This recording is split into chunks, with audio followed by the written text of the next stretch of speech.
आता आपण घेणार आहोत बातम्यांचा वेगवान आढावा स्पीड न्यूज मधून। राज्यात दिवसभरात 29,911 नव्या रुग्णांची भर पडली आहे, तर 47,371 जणांना डिस्चार्ज मिळालाय। दिवसभरात 738 जणांचा मृत्यू झालाय, तर राज्यात सध्या सक्रिय रुग्णांची संख्या 3,83,000 एवढी आहे। मुंबईत दिवसभरात 1,425 नव्या रुग्णांची भर पडली आहे, तर 1,460 नव्या रुग्णांना डिस्चार्ज देण्यात आलाय। 59 जणांना आपले प्राण गमवावे लागले। राज्यात कोरोना बाधितांचे आकडे घटले असल्याची माहिती आयसीएमआरने दिलेली आहे। देशात 4 राज्यातील परिस्थिती सुधारत असल्याचं आयसीएमआरने म्हटलंय आणि या 4 राज्यांमध्ये महाराष्ट्राचाही समावेश आहे। लहान बालकांमधील कोरोनाचा संसर्ग वाढतोय, त्यामुळे मुंबई महानगरपालिकेने जोगेश्वरीतील लहान मुलांसाठी 80 बेडच्या कोविड वॉर्डची निर्मिती केली आहे। त्यात ऑक्सिजन बेडची व्यवस्था करण्यात आली आहे। विशेष म्हणजे लहान बालकांसाठीच्या रूममध्ये आकर्षक सजावट आणि आयसीयू केअरची देखील सोय करण्यात आली आहे। कोरोना संकटाच्या पार्श्वभूमीवर पंतप्रधान नरेंद्र मोदींनी 10 राज्यातील 54 जिल्हाधिकाऱ्यांशी संवाद साधलाय। यामध्ये महाराष्ट्रातील 17 जिल्हाधिकाऱ्यांचा समावेश होता। दरम्यान राज्यांचे मुख्यमंत्री देखील या ऑनलाईन चर्चेत सहभागी झाले होते। मात्र यावरून पश्चिम बंगालच्या मुख्यमंत्री ममता बॅनर्जींनी टीका केली आहे। चर्चेत मुख्यमंत्र्यांना बोलण्यास परवानगी देण्यात आली नसल्याचा आरोप त्यांनी केलेला आहे। तर ज्या राज्यांमध्ये भाजपाची सत्ता आहे त्याच मुख्यमंत्र्यांना बोलण्याची संधी मिळाल्याचं देखील त्यांनी म्हटलंय। पंतप्रधानांनी व्हिडिओ कॉन्फरन्सिंगच्या माध्यमातून साधलेल्या संवादावेळी पोपटराव पवारांच्या हिवरे बाजारच्या कोरोनामुक्त पॅटर्नचा उल्लेख करत अहमदनगरच्या जिल्हाधिकाऱ्यांनी पंतप्रधानांना याविषयी माहिती दिली। म्युकरमायकोसिस आजाराचा केंद्र सरकारने 7 रोग नियंत्रण कायद्यांमध्ये समावेश केला आहे। देशात म्युकरमायकोसिसचे रुग्ण मोठ्या प्रमाणावर वाढत आहेत। वेगवेगळ्या राज्यांमध्ये म्युकरमायकोसिसचे मोठ्या प्रमाणावर रुग्ण आढळून येत आहेत। तेलंगणा आणि राजस्थानने याआधीच म्युकरमायकोसिसला महामारी घोषित केलंय आणि त्यानंतर केंद्र सरकारने म्युकरमायकोसिसला महामारी घोषित केलाय। यवतमाळ जिल्ह्यात म्युकरमायकोसिसचा फैलाव वेगाने होत असल्याचं समोर आलेलं आहे। कोरोनामुक्त झालेल्या रुग्णांना म्युकरमायकोसिस होत असल्याचं समोर आलंय। इंजेक्शनही मिळत नसल्यानं रुग्णांचे हाल होत असल्याचं देखील समोर आलं। कोरोनाच्या दुसऱ्या लाटेचा सामना करणाऱ्या भारताला ऑक्टोबरनंतर तिसऱ्या लाटेचा सामना करावा लागू शकतो। केंद्र सरकारच्या विज्ञान मंत्रालयाच्या अंतर्गत विज्ञान आणि तंत्रज्ञान विभागाने स्थापन केलेल्या वैज्ञानिकांच्या 3 सदस्यांच्या समितीकडून काही अंदाज व्यक्त करण्यात आलेला आहे। तर त्यानुसार जुलैमध्ये दुसरी लाट उसळण्याची देखील शक्यता आहे। दुसऱ्या लाटेसाठी स्थलांतरित कामगार जबाबदार आहेत, तसंच धार्मिक कार्यक्रमांमुळेही त्याचा विस्तार झालाय असा दावा भारतीय वैद्यकीय संशोधन परिषदेने आपल्या एका संशोधनात केलाय। आता घरीच कोरोना चाचणी करता येणार आहे। आता आयसीएमआरने एका अशा टेस्ट किटला मंजुरी दिली आहे ज्यानं आपण घरीच कोरोनाची चाचणी करू शकतोय। आयसीएमआरने रॅपिड अँटीजन टेस्टसाठी एका किटला मंजुरी दिली आहे। या किटच्या सहाय्याने नागरिक घरीच कोरोनाचे नाकाद्वारे नमुने घेऊ शकतात। पुण्यातल्या मायलॅब या कंपनीने आजूबाजूच्या मेडिकलमध्ये कुठेही मिळेल असं टेस्टिंग किट तयार केलंय। या किटची किंमत आहे 250 रुपये। तर देशभरातल्या सुमारे 7 लाख मेडिकल स्टोअरवर हे उपलब्ध असणार आहे। अगदी सोपी अशी चाचणी ही करता येणार आहे। केवळ 15 मिनिटातच तुम्ही कोरोना पॉझिटिव्ह आहात की निगेटिव्ह आहात हे कळणार। कोरोना काळात लहान मुलांमध्ये कोविड नंतर मल्टीसिस्टीम इन्फ्लेमेटरी सिंड्रोम आजार होत असल्याचं पुढे आलेलं आहे। तर नागपूर मेडिकलमध्ये आतापर्यंत 30हून अधिक रुग्णांची नोंद करण्यात आली आहे। कोरोनाचं संक्रमण झालेल्या काही मुलांमध्ये 2 ते 6 आठवड्यानंतर एमआरई हा आजार दिसून येतोय। राज्यातील रेमडेसिवीर खरेदीला ब्रेक लागण्याची शक्यता आहे। डब्ल्यूएचओनं कोरोना उपचारासाठी रेमडेसिवीर वगळण्याचा निर्णय घेतलेला आहे। दरम्यान देशातील टास्क फोर्स आणि राज्यातील टास्क फोर्सशी याबाबत चर्चा केल्यानंतर निर्णय घेतला जाईल असं देखील आरोग्यमंत्री राजेश टोपे म्हणाले। तर रेमडेसिवीर वगळण्यात आल्यास कोरोना उपचार पद्धती बदलण्याची देखील शक्यता आहे। राज्यात काही दिवसांपासून कोरोना लसीचा तुटवडा जाणवतोय। 45 वर्षांवरील नागरिकांसाठी लस देण्याची मागणी आरोग्यमंत्री राजेश टोपे यांनी केंद्राकडे केली आहे। त्यामुळे केंद्राकडून मिळालेल्या लसी या दुसऱ्या डोस असणाऱ्यांना प्राधान्य दिलं जाईल। आताच्या नियमाप्रमाणे 84 दिवसांनी दुसरा डोस देण्यात येणार आहे आणि यातून जर लसीचा साठा शिल्लक राहिल्यास पहिला डोस नागरिकांना दिला जाणार आहे। कोरोना बाधित झालेल्या कोल्हापूरमधील 5 कुष्ठरोग्यांवर व्हिजन चॅरिटेबल ट्रस्टच्या केअर सेंटरमध्ये यशस्वी उपचार करण्यात आले. तर 10 दिवसांच्या उपचारानंतर ठणठणीत बरे झालेल्या या रुग्णांना सेंटरमधील संयोजक आणि आरोग्य कर्मचाऱ्यांनी फुलांची उधळण करत निरोप दिला.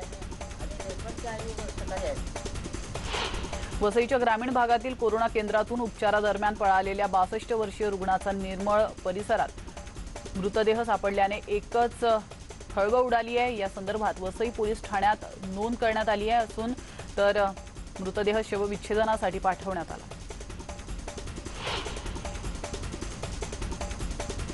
तर इको सिस्टीम थेरपीसाठी महिलेला एअर अँब्युलन्सने हैदराबाद या ठिकाणी हलवण्यात आलंय. एअर अँब्युलन्सने रवानगी करण्याची जळगाव जिल्ह्यातील पहिली घटना आहे. नयना पाटील या महिलेला उपचारासाठी एअर अँब्युलन्सने हलवण्यात आलंय.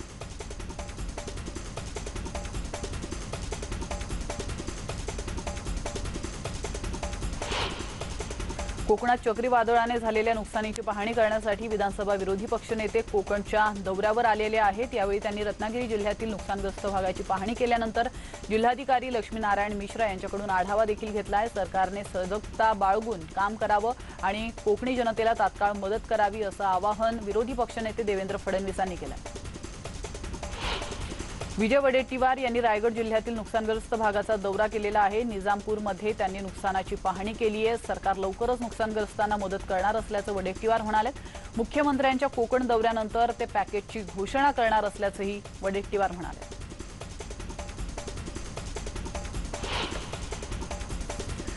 मुंबईच्या समुद्र किनाऱ्यापासून 175 किलोमीटर अंतरावर P305 बार्ज होतं आणि या बार्जवर आतापर्यंत 37 जणांचा मृत्यू झालाय. पण समुद्रात तौक्ते चक्रीवादळ येणार याची पूर्वकल्पना असतानाही बार्ज P305च्या कॅप्टनने बंदरावर परत न जाता समुद्रातच राहण्याचा चुकीचा निर्णय घेतल्याची धक्कादायक माहिती समोर आली आहे. केंद्रीय पेट्रोलियम मंत्रालयाने या दुर्घटनेची चौकशी करण्याचे आदेश देखील दिले. तौक्ते चक्रीवादळाच्या तडाख्यात अडकलेल्या जहाजांची चौकशी होणार आहे. ही दुर्घटना नेमकी का घडली, यामागे दुर्लक्ष किंवा हलगर्जीपणा कारणीभूत आहे का, याचा तपास केंद्र सरकार करणार आहे. त्यासाठी पेट्रोलियम मंत्रालयाने 3 सदस्यीय उच्चस्तरीय चौकशी समितीची नियुक्ती देखील केली आहे. ONGCने सर्व सूचनांकडे का दुर्लक्ष केलं, सुरक्षा प्रोटोकॉल्सचं पालन का केलं गेलं नाही, असा सवाल राष्ट्रवादीचे नवाब मलिक यांनी विचारलेला आहे. कर्मचाऱ्यांचा जीव धोक्यात घालणाऱ्यांवर कडक कारवाईची मागणी देखील मलिकांनी केली आहे.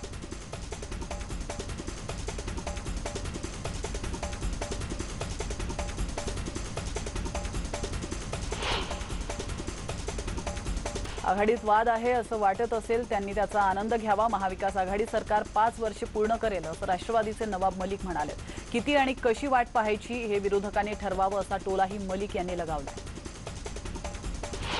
मराठा आरक्षणासंदर्भात 27 मे रोजी मुंबईत भूमिका स्पष्ट करणार असं खासदार संभाजीराजे छत्रपती यांनी म्हटलंय. तर 27 मे रोजी मुंबईत मुख्यमंत्री आणि विरोधी पक्षांना भेटणार असल्याचंही ते म्हणाले. त्यामुळे मराठा समाजाने 27 मे पर्यंत शांत राहा असं आवाहन त्यांनी यावेळी केलंय. तर आरोप प्रत्यारोपापेक्षा मार्ग काय काढणार ते सांगा असा सवालही त्यांनी सत्ताधारी आणि विरोधकांना केला.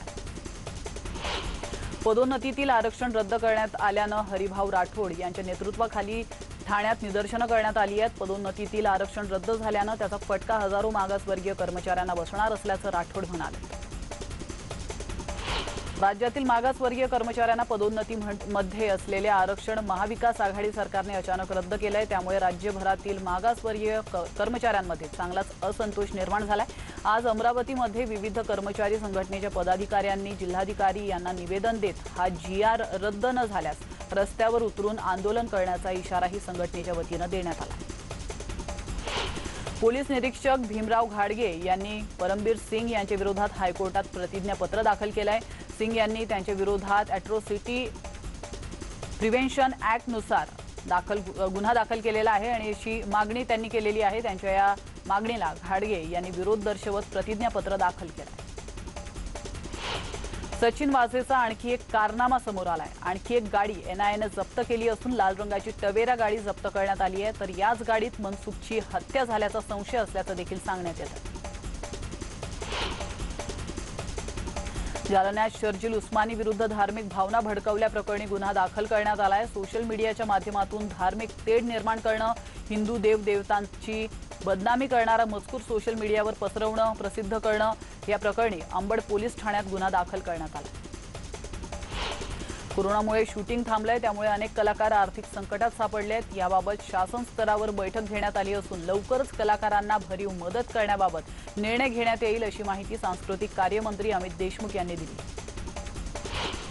मराठी मनोरंजन क्षेत्रामध्ये समोर सध्याच्या कोरोना काळात ज्या अडचणी निर्माण झालेल्या आहेत त्यांचा आढावा मनसे अध्यक्ष राज ठाकरे यांनी घेतलाय। नाट्यसृष्टी, चित्रपटसृष्टी, त्याचप्रमाणे संगीत, टीव्ही मालिका या क्षेत्रात कार्यरत असलेल्या 50हून अधिक मान्यवरांशी राज ठाकरे यांनी व्हीसीच्या माध्यमातून संवाद साधलाय। राज्यात चित्रीकरणाला परवानगी मिळावी, राज्यभरातील लोककलावंतांसाठी विशेष पॅकेज जाहीर करावं यासह अनेक मागण्या कलाकारांनी केल्या। मुंबई काँग्रेसनं घाटकोपरमध्ये पंतप्रधान नरेंद्र मोदींच्या विरोधात लस नसल्याबाबत पोस्टर लावले आहेत। मोदींनी आपल्या मुलांची लस परदेशात पाठवली अशा आशयाचे बॅनर्स ठिकठिकाणी लावण्यात आले। तर भाजप कार्यकर्त्यांनी आणि नेते प्रवीण छेडा यांनी पोलिसांसमोर बॅनर फाडलेत। भाजपची बदनामी काँग्रेसकडून सुरू असल्याचं यावेळी छेडा म्हणाले। सलग दुसऱ्यांदा केरळचे मुख्यमंत्री म्हणून पिनराई विजयन यांनी शपथ घेतली आहे। 20 नवनिर्वाचित मंत्र्यांचाही यावेळी शपथविधी झालाय। काँग्रेस अध्यक्षा सोनिया गांधींनी पंतप्रधान नरेंद्र मोदींना पत्र लिहिलंय। कोरोना बाधित पालकांचा मृत्यू झाल्यास त्यांच्या मुलांना जवाहर नवोदय विद्यालयात शिक्षण देण्यात यावं अशी मागणी सोनिया गांधी यांनी मोदींकडे या पत्राच्या माध्यमातून केली। आता भारताच्या हवाई सामर्थ्यात आणखी वाढ होणार आहे। भारतीय हवाई दलाच्या ताफ्यात आणखी 4 राफेल विमानं दाखल होणार आहेत। त्यामुळे राफेल विमानांची संख्या आता 21 इतकी होणार आहे। तर बिहारच्या नालंदामधील रामपूरमध्ये विवाह सोहळ्यात कोरोनाच्या नियमांची पायमल्ली करण्यात आली आहे। राज्य सरकारकडून निर्बंध असतानाही लग्न सोहळ्यात डीजेवर डान्स करण्यात आला। रात्रभर हा प्रकार सुरू होता आणि इतकंच नव्हे तर डान्स करताना कोणाच्याही तोंडावर मास्क नव्हता, तसंच सोशल डिस्टन्सिंगचाही फज्जा उडाल्याचं आपण या दृश्यांच्या माध्यमातून पाहतोय। आता या प्रकरणी पोलीस नेमकी काय भूमिका घेत आहेत याकडे देखील सगळ्यांचंच लक्ष लागलं।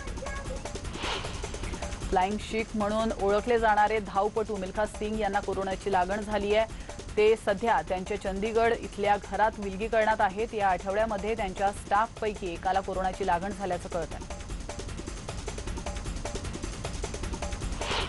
भारतीय क्रिकेट नियामक मंडळाची 29 मेला विशेष सर्वसाधारण सभा होते आणि या सभेत आगामी देशांतर्गत क्रिकेट हंगामासह IPL आणि T20 विश्वचषक स्पर्धेबाबत चर्चा होणार आहे।